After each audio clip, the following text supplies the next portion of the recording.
Take a good look at this. These are the legs before, and these are the same legs just 2 weeks later. The difference? Only 5 minutes a day, 2 regular pillows from your couch, and one simple exercise that gets the blood flowing in your legs again. My friends, if your legs feel heavy by the end of the day, like you've been on your feet at the kitchen counter for hours, if your ankles are starting to swell and you can still see the imprint of your sock elastic at dinner time, if little blue veins have started showing through on your shins and bigger bulging veins are creeping up your thighs, this video is for you. Today, I'm not going to repeat for the 100th time where varicose veins come from.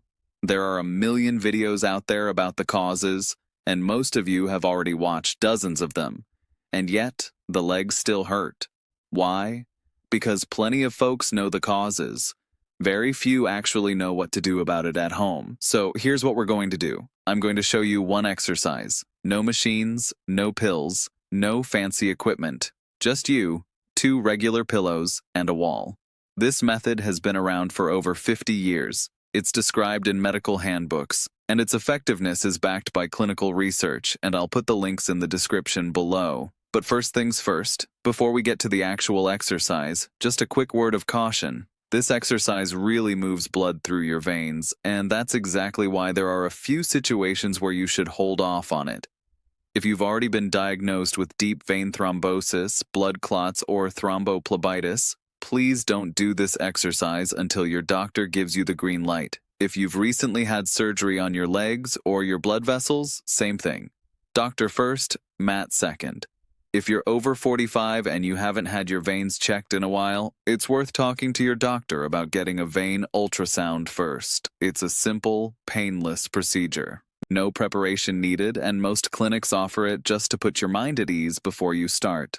For everyone else who's feeling well and hasn't had any vein issues, you're good to go. And one more small thing before we get down on the floor. If this topic matters to you, please give this video a thumbs up and subscribe to the channel. Every like is a signal to YouTube. This video is helpful, show it to more people. And then this video reaches one more person whose legs ache and who doesn't know what to do about it. That's how we help not just ourselves, but others too. Thank you. And now let's get to it. Here's what you'll need. Not much at all. A clear stretch of wall at least about 6 feet wide. This actually matters. When you spread your legs apart, you're going to need the room. A narrow space won't really work. Next, a yoga mat or just a folded blanket. Lying on a bare floor is uncomfortable and cold, and we want you nice and relaxed. And 2 pillows, just regular ones from your couch or your bed, whatever you have around the house. All right, now let's get to the exercise itself. Step up to the wall, lay your mat right against the wall, stack your 2 pillows, one on top of the other, right at the base of the wall, on top of the mat. Now lie down on your back, plant your feet against the wall, slide your shoulder blades along the mat, scoot in a little closer to the wall and place your tailbone, the bony part right above your buttocks, onto the pillows. If you can't quite get into position right away, that's perfectly fine. Just lie down close to the wall and gently slide the pillows underneath you. The main thing is, there should be no pressure on your lower back. You know what's interesting about this? The exercise has already started working and we haven't even moved yet. Look at what's happening. Your hips are elevated. Your whole body is relaxed. Gravity is gently pulling your mesentery. That's the tissue that holds your internal organs in place, upward toward your diaphragm. Your pelvic area is opening up. Blood is already starting to drain out of your legs purely from gravity. This is exactly why we lie in this position. Just rest like that for 30 seconds. Breathe calmly through your nose. Now, I know what some of you are thinking right now. Couldn't I just do this in shoulder stand? Let me answer that.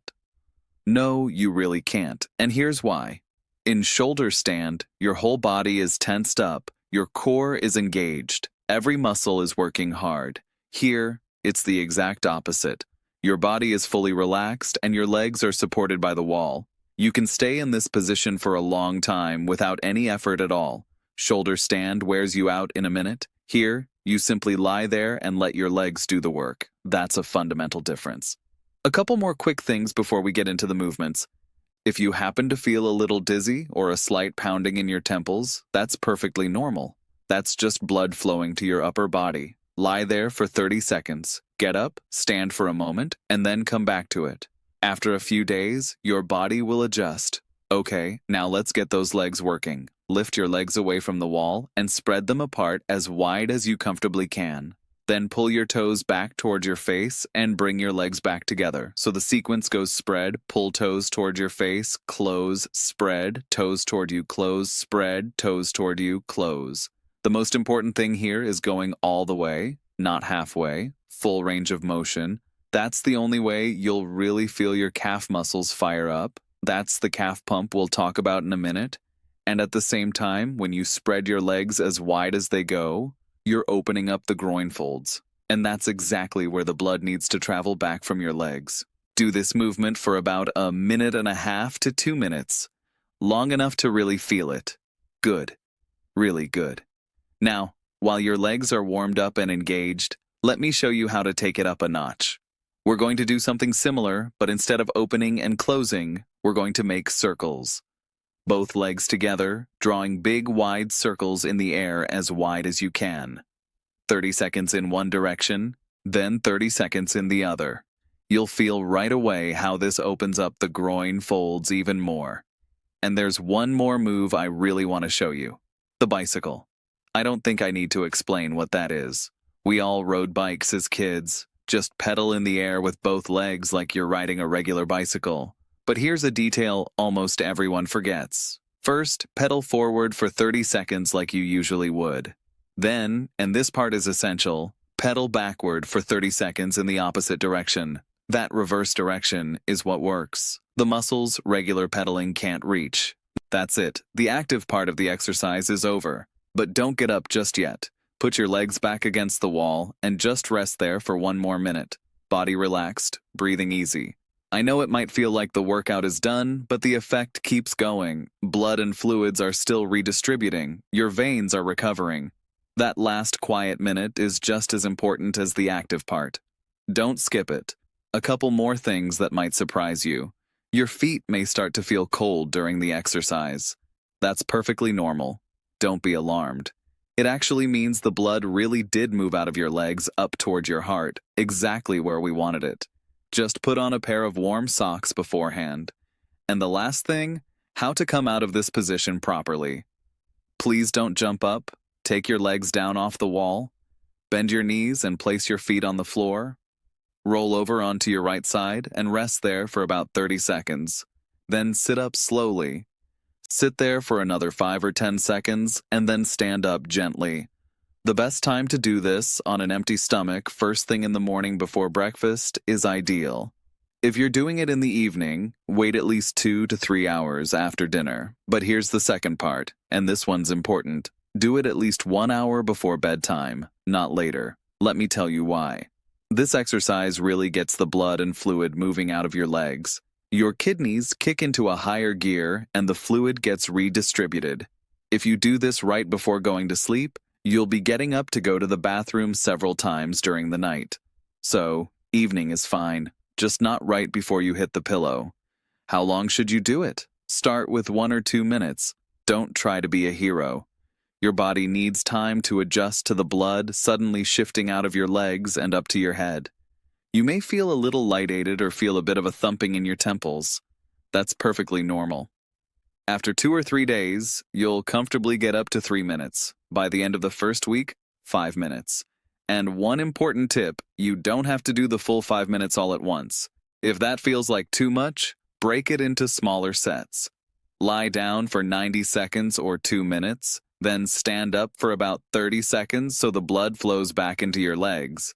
Then lie down again for another 90 seconds. Do this 2 or 3 times. You still get the same benefit, but for most people it feels much easier, especially during the first few days. And this back and forth is actually useful. It helps train your blood vessels to respond better. And the last thing on preparation, consistency. You'll want to do this twice a day, once in the morning, once in the evening. The morning round wakes your legs up for the day. The evening round clears out all the swelling and tiredness that built up. No days off, no skipping. If you want results in 2 weeks, do it every single day. One more tip to multiply the effect. A contrast shower for your legs after you get up. And let me be clear, no ice baths, no cold plunges. At 60 plus, that's a serious risk to your heart. Do it gently. Warm water on your legs up to the knees for 30 seconds. Then noticeably cool water for 15 seconds. 3 cycles. Always finish on cool. That's what keeps your veins in tone. This is called the NIP method, a simple water therapy that has been used for over 100 years. In Germany, it's still a common part of varicose vein care today, and a 2023 systematic review found that it can help. But be careful. If you have high blood pressure, it may be better to skip this method and talk to your doctor first. So, there it is, my friends. 2 pillows, 5 minutes, a contrast shower. Every day, no skipping, 2 weeks straight. Evening heaviness lifts in 3 to 4 days. Swelling goes down in a week. Spider veins fade in 2 to 3 weeks. The bigger veins shrink and stop hurting. Full disappearance takes months, but you'll see real progress. This isn't magic, it's physiology. You just restarted a pump that had been sitting idle. All the studies are in the description below. Read them yourself. Verify me. Drop a comment and tell me which movement was hardest and how your legs feel. I read everyone. Knowing without doing is just information. It doesn't heal anything. And if this was helpful, don't forget to like this video and subscribe to the channel. Wishing you healthy legs. See you in the next video.